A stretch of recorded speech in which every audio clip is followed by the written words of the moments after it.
First of all, I'd like to say Happy New Year to everybody. Thank you for showing up. First order of business is a review of the minutes. Take it everybody's had a chance to review. Does anybody have any thing that they would like to add or correct? Madam Chair, I just have one Sure. minor correction. Just for the record, I think on page 1, under wind waste, Joe representing wind, W-I-N-D, so just a typo. All right. Sorry about that. We'll make a, That's autocorrect. Autocorrect. we'll make a I'll fix it. note to correct that. Okay. Other than that, thank you, Joe, for that eagle eye. No problem. But we got, will, Motion is corrected? motion is correct. Second? Second. All in favor? Aye. Aye. Motion passed with that correction. Okay, thank you.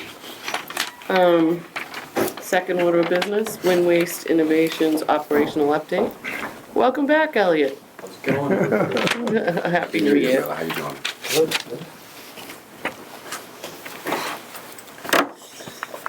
Hi, good evening, Madam Chair, Director Freilich, and the rest of the Board of Health members. Happy New Year, happy to be back. Since the last Board of Health meeting on December 1st, the facility operated at approximately 89% boiler availability, processed just over 37,000 tons, and generated approximately 21,000 megawatts. We had 4 unscheduled downtime events totaling 173 hours and 1 scheduled downtime event totaling just under 40 hours. Again, no notes for the ash shipping plan. I know I talked about it previously. Goal or target for this year is going to be around 75%. Still kind of working with the contractor on that plan. Notable events. John, I know you sent over some photos on the 3rd of December, I believe it was, about normal steam generation. We talked about that and atmospheric conditions as we were bringing the unit back online.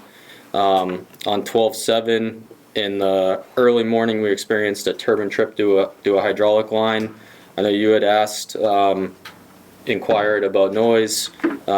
Everything we could see, we didn't lift safeties or anything like that. Post that event and the previous one, I reached out to the OEM, the original manufacturer of the actual silencer.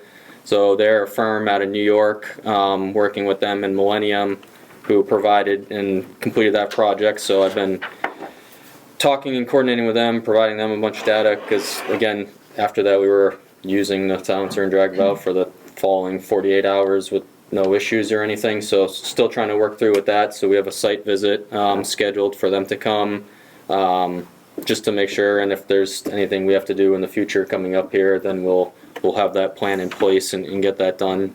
And then on the 30th, we had about 3 hours downtime on the turbine. Again, went out the drag valve and silencer, and from my understanding, well, I know the facility didn't, but I don't think you guys got any inquiries about noise or anything during that event. So we'll continue to look through and work through that with the OEM. From a community update perspective, again, participated this year in the Winter Coat Drive, sponsored with the Saugus firefighters. I know they had a couple hundred coats that were collected and distributed to local children, so that's always good. Continued helping with the healthy students for Saugus initiative by providing all the tote bags to be used for food delivery. And then coming up, we have a night where we're going there as a group, and I'm going to be working with them. And then also pleased to continue to support the Pioneer School robotics team that traveled to California for national competition and finished second. That's all I got for an update tonight. Madam Chair, I have a couple questions. Joe? Just a few little questions. Whoever wants to go first. No problem. We didn't get the bi-monthly inspection report for the ash landfill. Is that due? The inspection was performed in December, so it won't be sent out. We usually get it at the very beginning of the month. For the inspection was For the performed in ash. December, so Oh, okay. They haven't generated the report yet. Okay. The last one we got was November 3rd. So the So inspection's taking place when? in October, yeah. So. So it should be closed. Yeah, you'll have it soon. And then the annual report, I think the last time we got it at the end of January. Is that going to be on schedule about the same time? Yes. Okay, great, thanks. Just a couple of questions about the turbine. I didn't get all of exactly what you said, but I'm assuming that because of the 12:30 incident, you're still working on that, and you're going to provide us with a incident report and an after-action report like the director asked for? The 12:30 one was a loss of vacuum, so basically when a steam turbine's online like that, you maintain a vacuum on the low pressure end, and we had a drop in vacuum to the trip set point, which is 21.5 inches water column. The guys didn't find anything else wrong. We were able to reestablish vacuum and then bring the unit back online. Basically just worked on the regulator that controls that pressure, so we maintained between 3 and 5 psi there. But that was pretty quick, and we're able to get right back online basically. So on the 12:08, have you established what the cause was for that? Yeah, that was a hydraulic was line hydraulic. that developed a leak, and then we had to replace the line, recharge the system, and then part of the issue was that kind of made the event longer is, as you know, how we were eventing for that long period of time during the overhaul. When the turbine's not online, we don't have a bypass condenser like a lot of other facilities may have. So we direct the steam through the drag valve and out the silencer.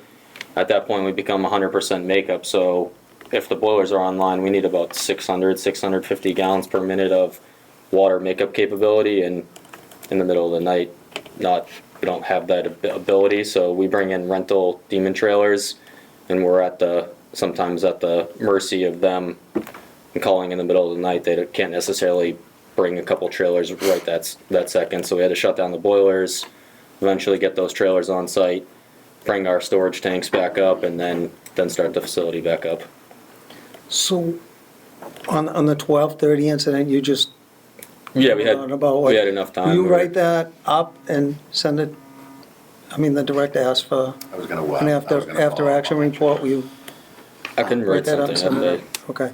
The reason why I'm asking is, I mean, we had an incident in January 24, January 25, 2 incidents in May of 2025, and most of them are like turbine trips or shutdowns or whatever. And as you know, every time the turbine shuts down, you have to vent steam, and there's a potential for a noise incident. And you just had the turbine, I guess, refurbished. Is that gonna prevent some of those incidents, or?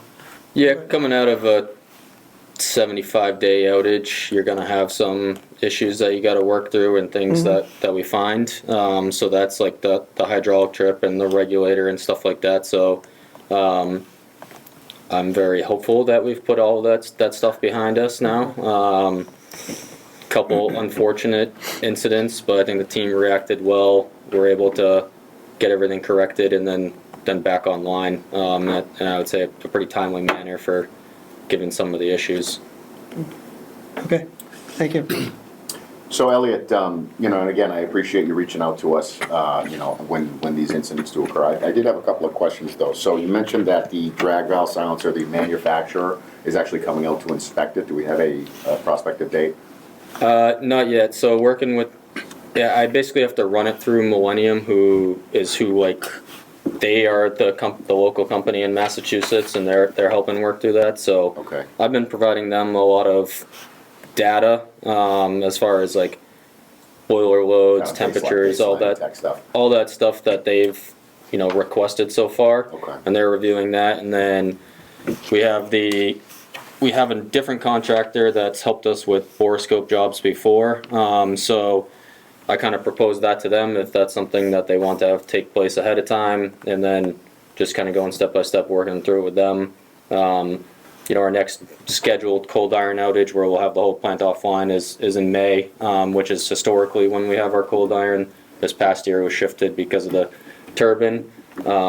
So just trying to get ourselves prepared in case they think we need to do anything or replace any components or anything like that. So just trying to get a jump on it. Do we think that the OEM inspection is going to kind of coincide with the cold iron? Are we talking about a couple of months before they come out, or? No, I want to do it well in advance so that way if we need Okay. to do anything, I'm trying to do it as soon as possible basically so that way we can be prepared for May when our scheduled downtime is. Yeah, just because I would imagine that, I know that Tech does the inspections at the site and what have you, so it'd be great to actually get eyes on what we're talking about. So I'd be interested in being present for that inspection, if possible, as well as some representative from Tech Environmental, I'm sure would be interested in the same thing. So if that's something that we can arrange, so whenever you do get a prospective date or a set date, would you just let us know, just so I Yep. can definitely be down there. I did have a couple other questions. So obviously, just to piggyback on what Mr. Durant was talking about. So obviously, there tends to be, on average, probably one or two, one at least a month, right? Where we're unscheduled downtime or what have you. My question is, do you guys keep records, like incident reports on site regarding what happened? You know what I mean? Like, so is it something that we could request from you as far as providing us with the records that you keep, when something like this happens? Because I would imagine that there's some sort of incident report that you generate once the turbine trips that, as to what you've done internally to rectify the problem. So we'd love to, be able to have access to a record like that, just so we can see, from your perspective, what it is that you're doing, when something like that happens. Yeah, so typically, depending on it, no matter what, in our OpStats program, which is we record all of our operating data in there, that'll include downtime events. So we'll put, what happened, the repairs that were made, root cause, preventative measures, and stuff like that. That's all in there. And then additionally, in our MMS system, our maintenance management software, then if it's needed, we'll create work orders. In there, there'll be description and all the requisitions, costs associated with any repairs, contractors that worked on it, etc. Okay. Yeah, so I mean, again, that's something that I think would be a good point of reference for us, just so we can see exactly what was, because I mean, again, like I said, you've been very forthcoming about letting us know when things happen and what actions you've taken, but it'd be nice to see it, as, through your eyes as you're working through these issues. So that'd be great if you could provide those to us. The only other question I have, it's not regarding the downtime events we're talking about, but we are in receipt of something from the DEP that we got last week, and I was just wondering if you might be able to talk a little bit about the MSP that you have for the lithium-ion batteries. So it looks like you have filed for an extension that's going to be in effect until December 31st, 27, and has to do with kind of sorting things out. And I was just curious as if you might be able to talk a little bit about that, what that protocol looks like, because it sounds like it's a good program you guys are doing. You really speak to it more, Joe, probably than I would. The mercury separation plan has kind of reached its limit with effectiveness. It seems like mercury's essentially been pulled out of all the consumer goods. Sure. So without changing legislation, they can't go in and change the mercury separation plan to now say, let's go after lithium batteries.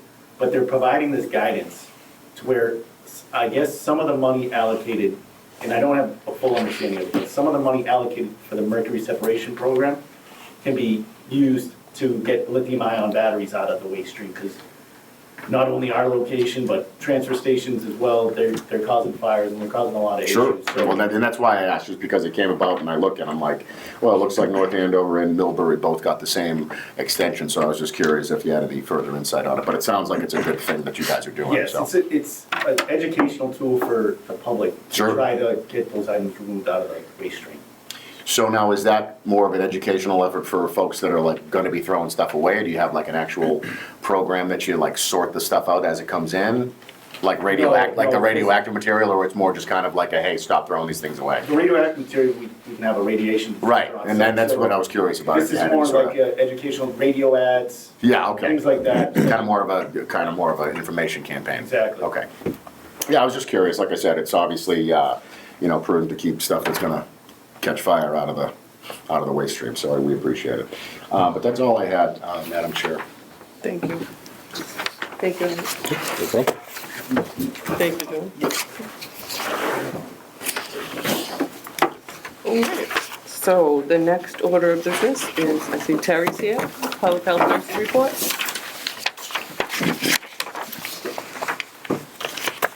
Hi, good evening, Happy New Year. Thank you. Thank you. A few things that I would just wanted to discuss. In December, number one is influenza, flu.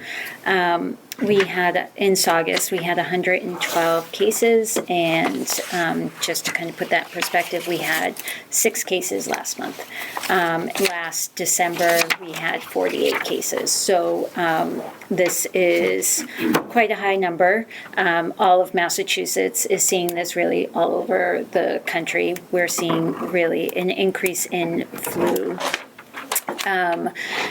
Last year, we kind of peaked in February, so it's much earlier this year. Hopefully, the numbers will start going down, but there is a chance that it could continue rising. There is now at-home testing kits for influenza. This is new. They're sold with COVID testing. So, which is really great, because when you do have the flu and you're really sick, the last thing that you want to do is actually go out and go to the doctors. So you can get tested at home. I do recommend to people, if you do get tested, if you do test yourself at home and it is positive, please call your doctor though. Have them update your chart and give you any medical advice you need for treatment. There is medication for flu for those especially who are 60 and older. In 2025, Massachusetts had 30 deaths related to the flu, and 11 were this past week. So, like I said, the numbers are really climbing. Hospitalizations this past week were up from 5% to 9% due to influenza. What you can do is please get your flu shot. It's still available.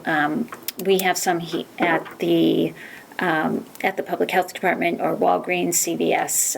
It's pretty easy to get. Wash your hands, especially before eating or touching your face. And if you're sick, please stay home.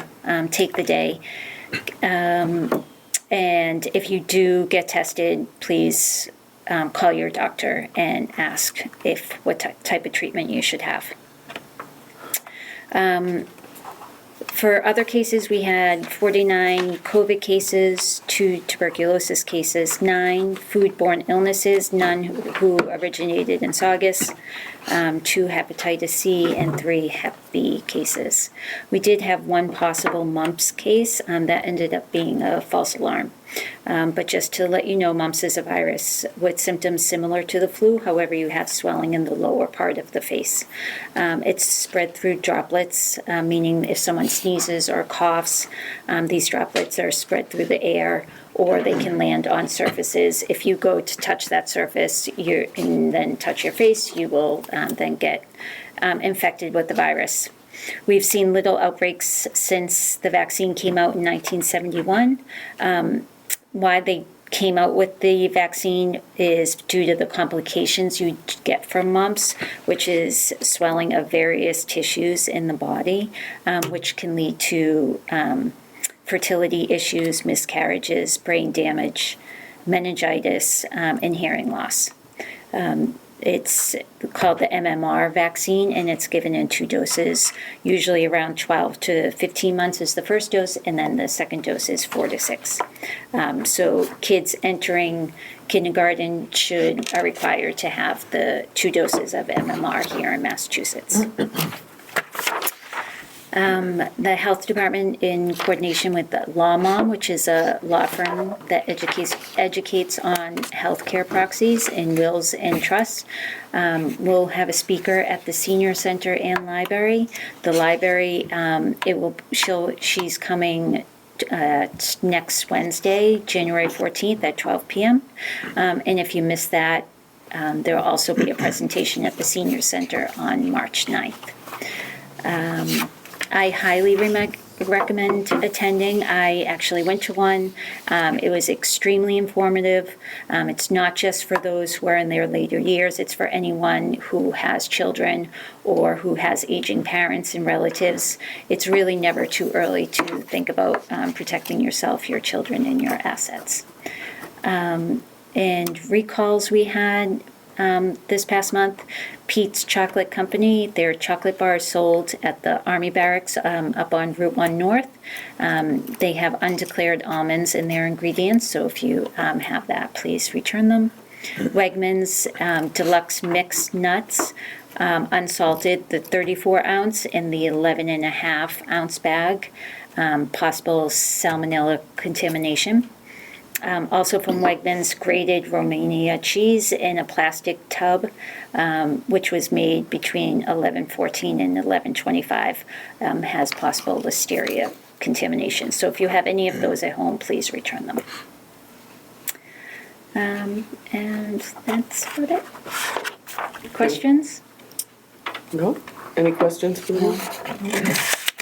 Informative as always. Thanks. Thank you, Terry. Next up, we have our Public Health Director's report. So I have a couple things for you. Obviously with the holidays, it was a little bit condensed, but we did still have a few things in the month of January that I'd like to talk about briefly. So as far as food issues, we did do the initial walkthrough at the Continental Restaurant. We ordered them to conduct some pretty serious repairs on their grease trap just due to its age. So they were able to replace the baffles and, kind of replace all the cast iron components with PVC. So they are currently moving forward with their site plan approval. We did the initial rough walkthrough to kind of discuss their floor plan, discuss, the number of hand sinks in the kitchen, what have you. So it is going to be, quite an undertaking. They were planning on initially opening within the next month or so, and that's looking like it's not going to be the case. So over the next few months, we'll be kind of working with them about any installations they're conducting over there. But we have done their initial walkthrough and plan review. We are obviously in our new year now, so we're just cleaning up the delinquent food applications and making sure that typically there's usually a grace period around this time. So over the next couple of weeks, we'll be cracking down on anybody that hasn't gotten their food application in. It's typically a $50 late fee associated with it, and then with compounding fees and penalties. So we're just going to be cleaning that up. The grease trap inspection program that we have been piloting is working to a great degree of success. We've inspected a number of different restaurants in town and uncovered some pretty, glaring issues with some of them. So we're going to be continuing on with these inspections because it is yielding good results. We do have a couple of housing issues. So we did get a call from a number of different tenants at Warden Place Apartments off of Cliftondale. They're experiencing issues with rodents and cockroaches, so we reached out to the now new property management company and discussed their ongoing efforts to correct the problem over there. So they are on top of it. We're just waiting on some additional documentation. We did have an interesting development happen at the Macy's property. So in the Dick's Sporting Goods parking lot, the Square One Mall and Macy's both kind of share that area, and it was reported to us that there was a homeless encampment up on the rock formation that's in the parking lot. So we did do some investigation. Turns out that there were a few folks living up there running a generator and what have you. So we did order it vacated, and we're working with the property owners, which was a little foggy to begin with, but it's looking more and more like it is the Macy's property just because the property lines are kind of oddly drawn over there. So we did, notify both parties, let them know that there's gonna be a cleanup that needs to happen.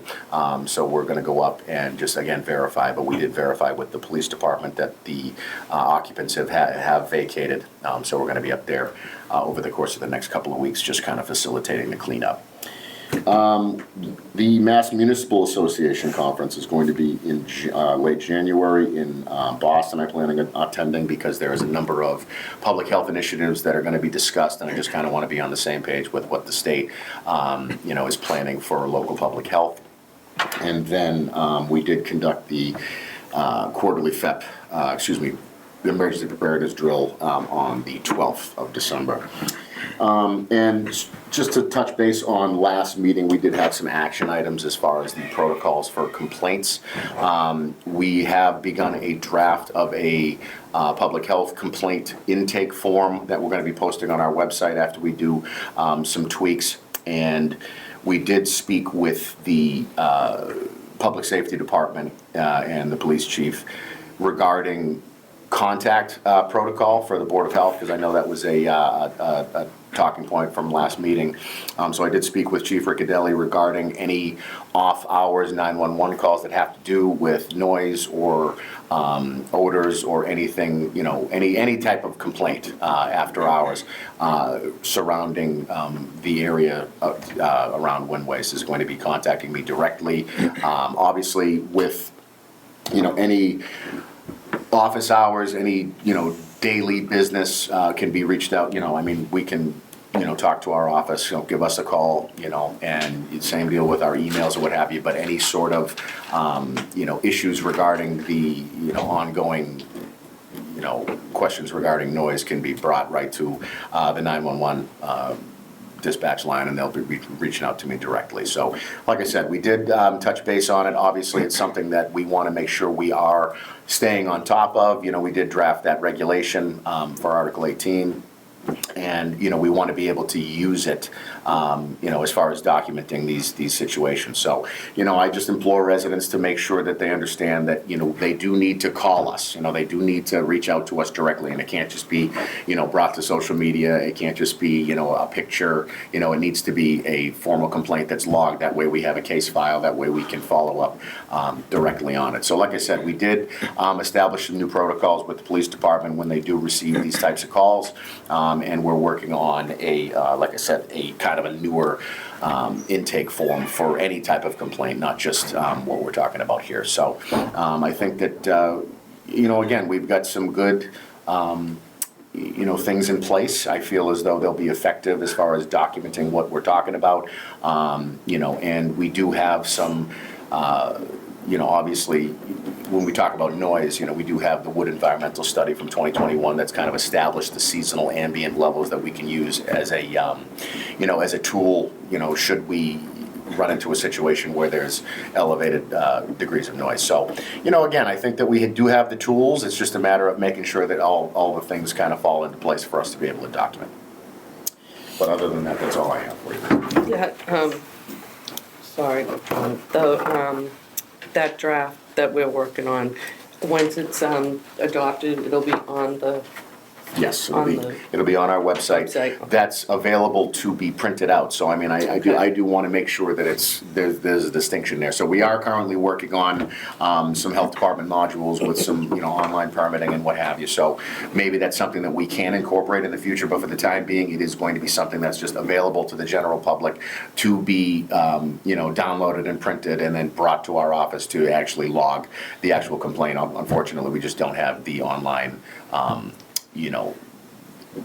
believe we do have see-click fix. I'm not sure if it's something that it's readily utilized in town or what have you. But that is also something, an avenue that we can approach as well if it is available in town. But again, like I said, we are kind of, creeping out of the age of paper. So we're trying to, again, just make it a little bit easier for folks to contact us. Okay. One more question on Sure. that. if somebody called, would that form be filled out by like office staff?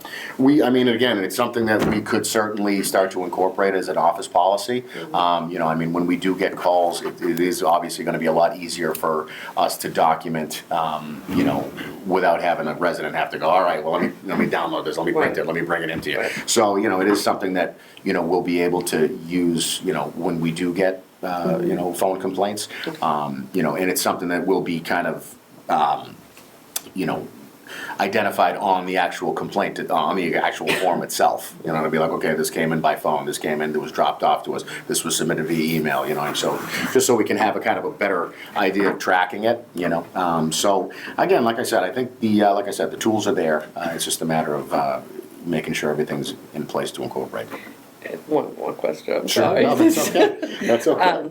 Is this also going to be something that's gonna be tracked on like a computer that you could Oh, sort of sure. do it? So you do have some sort of. Oh, yeah, I mean, you know, so, you know, as it stands right now, when we do receive complaints, they typically go into a jacket, you know what I Okay, mean, you know? yep. But, you know, because we are kind of getting out of that practice of, you know, just kind of keeping paper records, it's something that Yeah. we can certainly, right out of the gate, just incorporate into a, you know, bring it in, scan it. Scan it, So yeah. we have a digital So- document of it. So what I'm hearing, if I'm hearing this correctly, is by doing this, by having some formal thing, we could better track and sort of, you know, get the data Oh, yeah, and be able to say there was X amount of complaints, this Correct. was like, you know, the action that was taken and kind of like, so give us more concrete. absolutely, oh, yeah. Instead of saying it's always noise, there's always noise, there's always a this. So I think we're moving in the right direction, I think that's great. I did look at the email from Mr. Duran, he's working really hard with that. So certainly appreciate the work that's being done with that, I'm sure guys are involved with that too. Oh, yeah, So- and, you know, and again, like I And, like, said, I think it's a, you know, it's definitely a step in the right direction, and Yep. as far as being able to compile data, Yep. when we, you know, do decide to use that regulation that we drafted, Right. it's, you know, gonna make it easier for us to corroborate the evidence as Right. to why we're taking some type of enforcement action. Right, you know? and any sort of timeline would be a Within, couple I of mean, months? yeah, I would say within a couple of weeks, we'll Oh, great. have the, Great. you know, the official document drafted. Like I said, I mean, we do have something that's akin to Yep. what we're talking about, Right. but we want to kind of be able to, Perfect. you know, expand it a little bit, so it's a little bit more specific when we get it. Well, I'm certainly really delighted that, I'm sure the rest of the board is, that, you know, after the meeting last month, that we worked, so had something already in place, and, you know, this quickly, so I certainly appreciate all the work that was done with that. Yeah, I think it definitely And- was just a communication. Yeah, thing. and I would like to, once again, like you said, reiterate that, you know, when people have a complaint or concern, calling the police department after hours and calling our office during hours so that we can get this, you know, concrete data. But, so, Definitely. thank you. Anything else? Madam Chair, just one question for John. So if someone calls, I've never called the office off hours, but if someone was to call off hours, does it have the capability of leaving a message? Oh, sure. Sure. Yeah. Oh, yeah. I mean, Okay. and I check my voicemails on the daily. So, I mean, Okay. you know, if we do get anything that has to do it, it's usually followed up on within a day or two. So, I mean, we try, you know, as best we can to be as responsive as we can. But they can call, if it's emergent, And again, Police, and then any you would type be of notified. any type of Yeah. emergency, regardless of the situation, should call 911. And again, I And then reached out to John the would chief be- about, you know, making sure that these types of situations are brought to our attention, just because I know that it is obviously something that's under scrutiny. Right. So we want to be sure that we're, you know, again, following up as quickly as we can. sounds good. Yeah, no, I really appreciate that. All right, anything else, John? No, that's it, Madam Chair. I think we Thank got a you. couple of questions from the audience. Okay, is there any questions from, Can I, I'm Madam sorry. Chair, can I just mention something? yes, sorry. Now that our ear monitoring station is up and operating, I've had the opportunity to go on it a number of times. I just want to let people know how they can access it. Oh, thank If you go on the, if you just Google ear monitoring in Massachusetts, okay? You'll come to the Mass DEP website that has ear monitoring. And if you go down the bottom, it says Mass Air Online. Get current air quality, daily forecast, and more. You can actually sign up to get messages on a daily basis. And what you'll get is, you get a map like this of Massachusetts, and if you blow it up, you can actually see the Bristol air monitoring station, and you're able to see at that time what the concentrations of particulates are at that time. So, and it has ear direction and everything else. So it's really helpful, and I encourage people to make use of it. Awesome, thank And you. as we are making these updates to the website, I think what I'll do is I'll put a direct link to that, because I believe we kind of held back on it just because it was like showing, but it wasn't reading any data yet. I mean, so I don't know if you remember, there was kind of a little hiccup down there as they got online just because of a power issue. So, like I said, that's something that we can certainly include in our updates on the website. Perfect, perfect.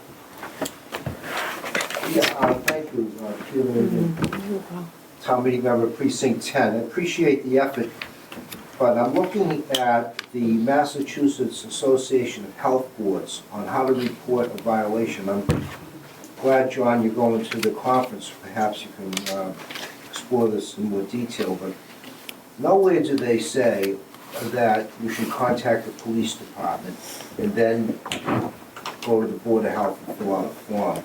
I think what people need is a phone number that's clearly identified either on the website or through other means. And, you know, no one needs to answer the phone, I suppose, at 3 o'clock in the morning. But when these incidents occur, you know, they should be documented so that you can address them as you're trying to do. The police chief, is he having some sort of training or communication with all the dispatchers on what they must do with this?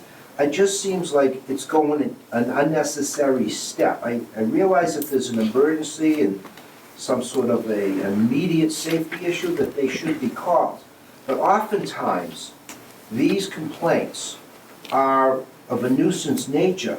And you know, on the Mass Association of Health Boards, they say the local Board of Health is responsible for the assignment of sites, the operation of noisome trades, and regulation thereof. Not the police department. So the police department has a public safety perspective, but it just seems like there's this ongoing confusion of how to get the message to you folks in a timely manner, so that if there's an answering machine or maybe even another phone set up, another phone line. I've seen some Board of Health that have tip lines that they can call. People can call and leave a message. This has been an ongoing frustration, and the protocol has gotten kind of hazy over the years.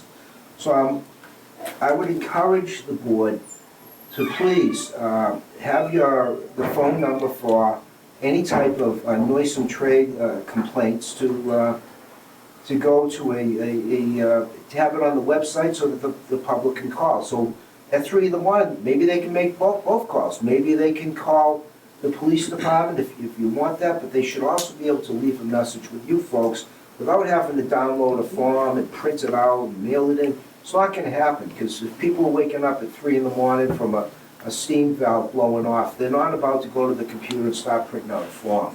They want a phone number to call. They want to be able to get some action, or at least know that it's going to be addressed the following day or the following work day. So I would hope that you'd have a phone number that they can call that's publicly visible for them to call and identified as such. Yeah, I mean, and again, Peter, I do appreciate that, you know, you're staying vigilant on this whole situation. I mean, ultimately, again, what we're trying to do is again, provide that information to the residents, because ultimately, you're absolutely right. No one's gonna go download a form at 3 in the morning and try to mail it into us and things like that. What we are trying to do with this new complaint thing that we're trying to do is, again, it's not just for this particular, situation, but just as you mentioned, I did speak with the chief. There is a note to all the dispatchers as far as this particular type of situation. So, just this morning, I got a call from Public Safety because there was a smoke condition on Dream Street, and it was kind of the same type of situation. So, it's not a matter of not being able to be contacted when these things are happening. It's more of a just making sure that line of communication is established with the people that are getting these calls. So It should be, excuse me, but it should be secondary to your primary function is on a public health matter. And nowhere do I see where they would say, call the police department first if there's an incident. In Dream Street, that was a fire, that was a working fire today, I understand that. And I'm not saying they shouldn't call the police, but I just feel that to have this removed from the purview of the Board of Health and go through the secondary process, the police, and then it circles around to you folks. You should know within one business day of what happened in East Saugus as it happened, without having to wait for a police log to come in, or maybe the chief to make that phone call. That's what we want to see. We'd like to see not necessarily an immediate response, but an immediate notice to you guys that it's taking place. That's all. Maybe you're close to getting there, but that phone number, I have your private number. That was used to be someone Sure. else's number. I don't want to give that out to people. well, that's kind of what, that's kind of the whole idea. Because again, Was it 4115-231-4115? What number should people call? well, our office line, we have 2 different lines. So, my direct office line is a public number, you know what I mean? And So, you can leave a message Is there. that 4115? 4120. 4120. So why can't that be it? Is there a voice machine on there? Sure, oh, yeah. That's all. Yeah. Oh, so our office line is Yeah. readily available to folks. So, again, my direct office line is 231-4120. So if there's ever a situation that needs to be documented, Yeah. I check my voicemails every day. That So, works. again, it's not something that we're trying to withhold any sort of number. These things are something that are, public record. So, we're doing what we can. These If I, numbers are all on the website. Yeah. I'm looking at it right now. It has his number, it has the board's number, it has all, actually it has our numbers, which. yeah, if I was hearing correctly, the calling the 911 was for a middle of the night thing, so that John could be notified that this was emergent. So if you left a message at 3 o'clock in the morning, he's not gonna get that till the next day. That's the only time someone, really needed to call 911. They could call the office during office hours, or they could leave a message. The 911 and then the police reaching you is more for Well, again, so it's just a way to get him immediately. And again, when I am called, so typically I'll leave my ringer off, you know what I mean? But I do have it bypassed so that when I do get a call from a town number, it bypasses everything. So, I am getting contacted and I do respond to these. We get calls all the time about, grease fires and all kinds of stuff that happen at restaurants. Flood. And, yeah, exactly, floods, hoarding cases, you know what I mean? So I am getting notified on the regular by Public Safety. It was just one of those things where it happened to not, that particular, situation that arose with wind waste, it just didn't, go through. So, again, we have, addressed the situation with Public Safety, and it is something that And I is. think the protocol that I'm suggesting would be beneficial to them, because then you can look into it right away. Absolutely. Without waiting for a turnaround,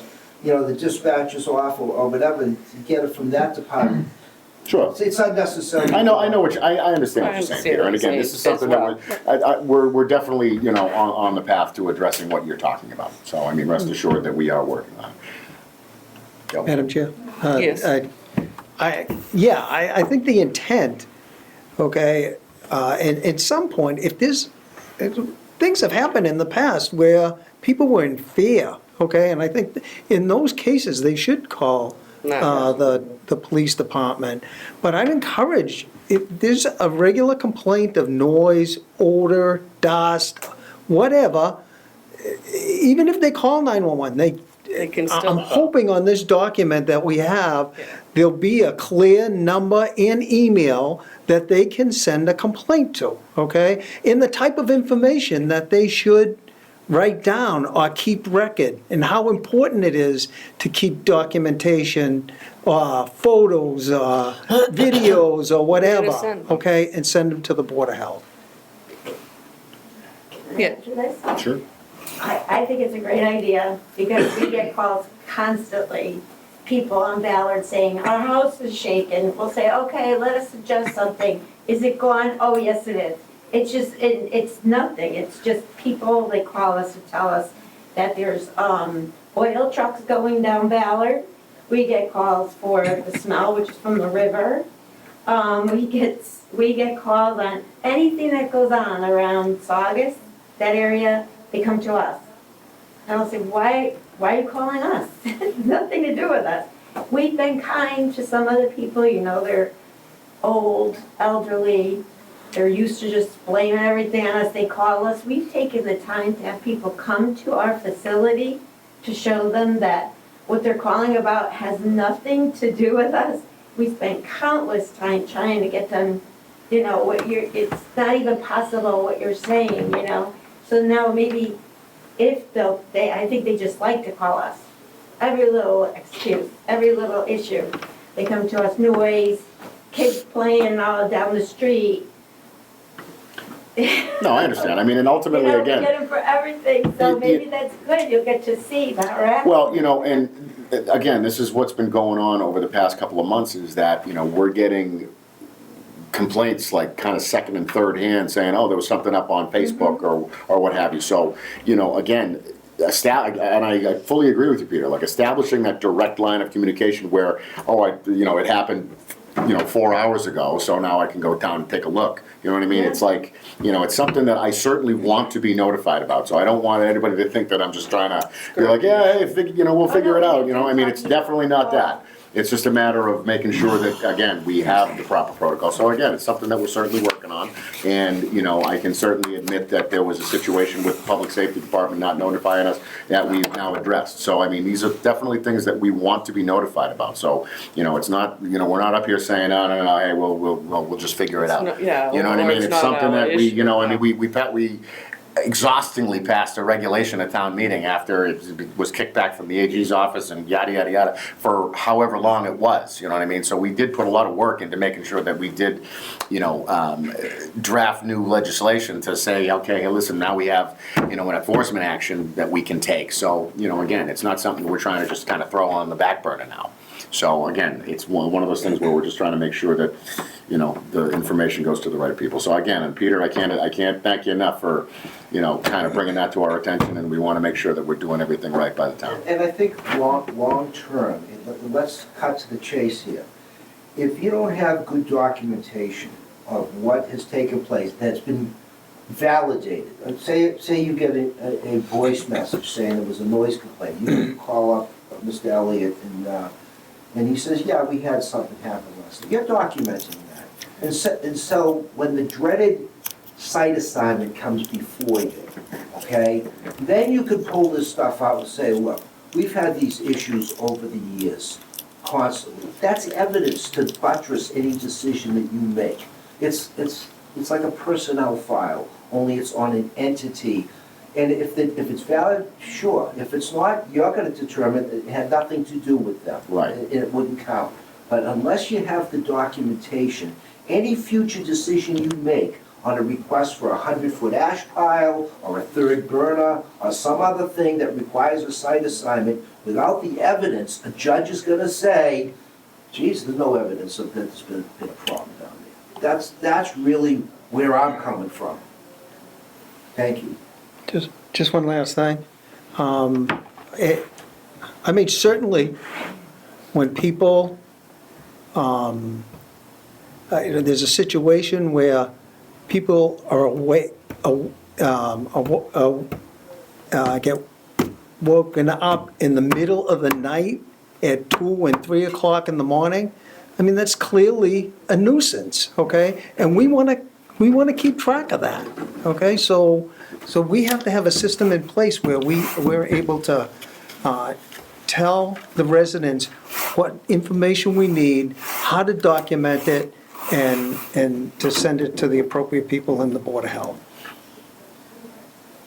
I would say that that's like an immediate way of corroborating whatever complaint we get as well, because just like you said, I mean, we have been getting these notifications regarding a trip, turbine or whatever the case may be. And, being able to say, okay, well, that coincides with this complaint that we got saying that they got woken up because of X, Y, and Z. It just, again, it just makes it easier to corroborate these calls that we get. So, I mean, we're just, I think we're definitely moving in the right direction. And I certainly agree that there's, documentation that we are going to need to produce in light of any type of, any type of changes to the site, so. Okay. Okay. Anything else? Anyone? All right, I think we hit the Board of Health general update. General as it gets. As general as it gets. So our next meeting would be February 2nd. February 2nd, thank you very much. So I would like to formally adjourn the meeting until our next meeting on February 2nd. Do I have a second? Second? Second, all in favor? Aye. Aye. Motion passes, what are we, 5? 1, 2, 3, 4, 5 to nothing. And good night, everybody. Thank you very much.